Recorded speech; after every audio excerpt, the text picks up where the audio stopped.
Calon-calonmu itu sudah ada yang disidik. Sudah ada yang sebenarnya naik ke penyidikan. Dipanggil berjam-jam. Sudah dipanggil berjam-jam. Sudah ada yang di ruang sidang. Orang-orang bikin pengakuan dia terima uang. Jadi jangan-jangan calon kau itu nanti kalau kalah, itu jadi tersangka semuanya. Bismillahirrahmanirrahim. Assalamualaikum warahmatullahi wabarakatuh. Balik lagi kita di channel Sumber Dakwah Official. Nah, ini kemarin kan anak abang mengatakan aneh banget katanya, kok ya kasus yang sudah beberapa tahun lalu baru diangkat sekarang, kenapa nggak eranya atau kenapa nggak zamannya Pak Jokowi gitu. Ini saya tanya balik, lebih anehan mana kira-kira itu kasusnya yang Pak Tom Lembong yang berapa tahun yang diangkat lalu ketimbang kasusnya Pupu Papa yang sudah beberapa tahun yang lalu baru diangkat sekarang. Dan yang lebih aneh lagi, kok mengangkat kasus yang jelas-jelas tidak merugikan negara. Apa sih sebenarnya yang dirugikan dengan Pupu Papa? Nah, ini sebenarnya yang aneh ini kasusnya atau pola pikiran abal kira-kira. Pola pikir yang orang terlalu dengki jadi membuat gelap gurita hati dan pikiran. Oke, langsung kita lihat videonya. Bismillahirrahmanirrahim. Let's go. Ini ada orang, ya kan? Kita kaget gitu. Dari mana asalnya? Nggak pernah bikin partai dan sebagainya. Itu tentu jadi perbandingan, tetapi makanya saya katakan tidak bisa dibandingkan Pak Prabowo dengan yang lain. Nah, sekarang kalau abang lihat, apa yang berada di belakang pikiran Pak Prabowo ini? Satu yang tulus, satu yang lurus. Dalam seluruh karirnya dia nggak pernah berhadapan dengan perkara-perkara. Bahkan dia mundur demi untuk memuluskan jalannya, penyelamatan kelembagaannya. Sebab pada waktu itu, semua dosa Orde Baru itu seolah-olah ditanggungnya oleh Prabowo. Orde Baru 32 tahun, dosanya ditanggung oleh Prabowo. Tapi kata Prabowo, saya nggak mau rusak institusi. Saya mundur gitu. Nah, saya sebel, Bang. Banyak yang nyerang-nyerang Prabowo terus. Saya bilang, Prabowo belum pernah disidik. Prabowo belum pernah hadir di persidangan. Calon-calonmu itu sudah ada yang disidik. Sudah ada yang sebenarnya naik ke penyidikan. Dipanggil berjam-jam. Sudah dipanggil berjam-jam. Sudah ada yang di ruang sidang. Orang-orang bikin pengakuan dia terima uang. Jadi jangan-jangan calon kau itu nanti kalau kalah, itu jadi tersangka semuanya. Jangan serang Pak Prabowo, nanti saya serang balik, saya gitu. Akal sehat, akal sehat. Pakai akal sehat. Artinya, boleh dong, masa dalam pertarungan boleh. Kita diserang terus kita nggak pernah nyerang. Artinya gitu. Bung Fahri hanya memberikan diferensiasi antara figur Prabowo sebagai baca pres dengan figur yang lain. Ya, pasti. Ya, jadi artinya sangat layak diferensiasi ini dikemukakan kepada halayak karena salah satu keinginan masyarakat banyak ya yang tertinggi itu adalah korupsi, pemberantasan korupsi gitu loh. Dan Prabowo orang yang paling disiplin soal korupsi. Karena apa? Prabowo ini ya dengan mohon maaf kita katakan tidak mungkin Prabowo itu kena isu korupsi karena yang dia cari dalam hidupnya itu adalah harta-harta yang terhormat. Makanya tuduhan orang seolah-olah ada korupsi food itu omong kosong, itu tidak mungkin itu Prabowo itu main begituan tuh. Saya sering bilang ya, ini untuk membaca kelas-kelas elit di Indonesia. Prabowo itu punya kakek Pak Margono, itu bankers di zaman Belanda. Pendiri Bank Sentral. Pendiri Bank Sentral. Sekarang BNI. BNI. Sekarang ada bapaknya, itu ekonom dunia berkelas. Disebutnya Begawan. Dan the five expert in the world. Dan 5. Dia yang menegosiasikan aset Indonesia dalam transisi kita dari Belanda ke Indonesia. Betul. Pak Prabowo sendiri akhirnya memilih atau disekolahkan militer oleh orang tuanya karena dua adik dari Pak Mitro, Subianto dan Suyono ini gugur di dalam peristiwa Lengkong. Lalu dia ingin anaknya ini jadi tentara. Dan Prabowo jadi tentara. Jadi ini tentara dari kelas elit Indonesia yang soal begitu-begitu tuh nggak kesentuh dia. Nah terus dihubungkan sama kawan-kawannya ini yang nyopet-nyopet kecil-kecil ini kan nggak, saya kecewa loh gitu.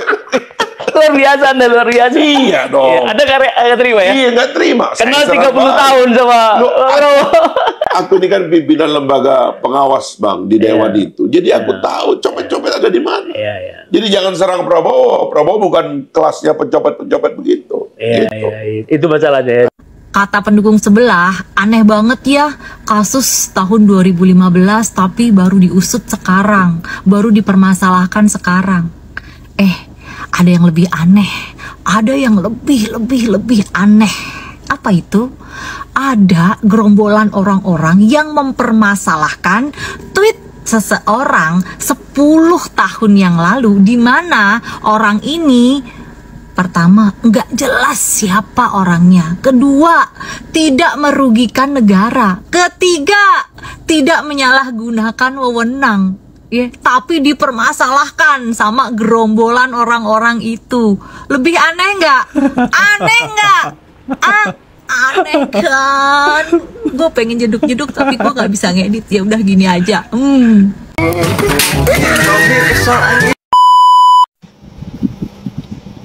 Kenapa banyak menteri di era Jokowi terjerat korupsi? Sedikitnya ada 7 menteri dari kabinet Presiden Jokowi yang ditangkap KPK karena kasus korupsi. Lalu banyak yang berkomentar bahwa itu menandakan Jokowi tidak pintar atau salah memilih menteri atau wakil menteri. Dan itu dianggap memberi kesan bahwa era Jokowi adalah era yang tidak bersih. Lagi-lagi pendapat atau opini dari orang salah paham atau tidak paham semacam ini yang ramai disebarluaskan ke masyarakat untuk mendiskreditkan Presiden Jokowi. Mereka membuat asumsi dan analisa yang tidak benar lalu menyebarkannya kepada banyak orang. Apakah Jokowi salah memilih menteri atau wakil menteri ketika menjabat presiden? Apakah Jokowi sebodoh itu hingga kecolongan menteri-menterinya ternyata korupsi? Maaf, jawabannya pasti mengecewakan mereka yang gemar mencari-cari kesalahan Jokowi. Jokowi tahu, Jokowi sudah mengukur, dan Jokowi sangat cermat dan sadar memilih menteri-menteri dan wakil menterinya.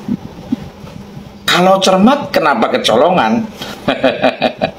Siapa bilang kecolongan? Kalau ternyata bukan kecolongan, tapi sudah direncanakan, bagaimana? Rencana apa? Rencana korupsi? Bukan itu. Tapi rencana untuk menggiring menteri yang korupsi itu ke KPK. Mari kita memakai analogi sederhana.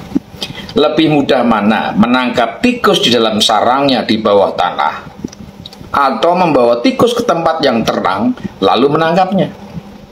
Sudah pasti lebih mudah membawanya ke tempat terang.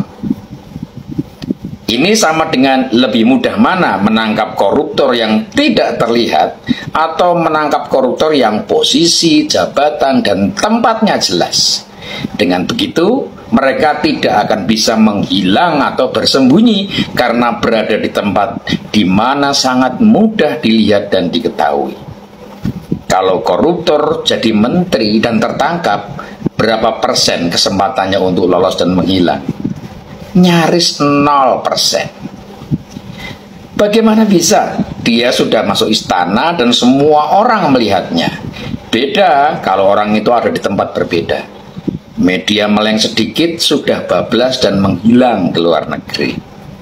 Sampai di sini paham kan? Bagaimana Presiden Jokowi ikut andil memberantas koruptor di Indonesia, terutama yang kelas kakap dan mungkin sulit ditangkap.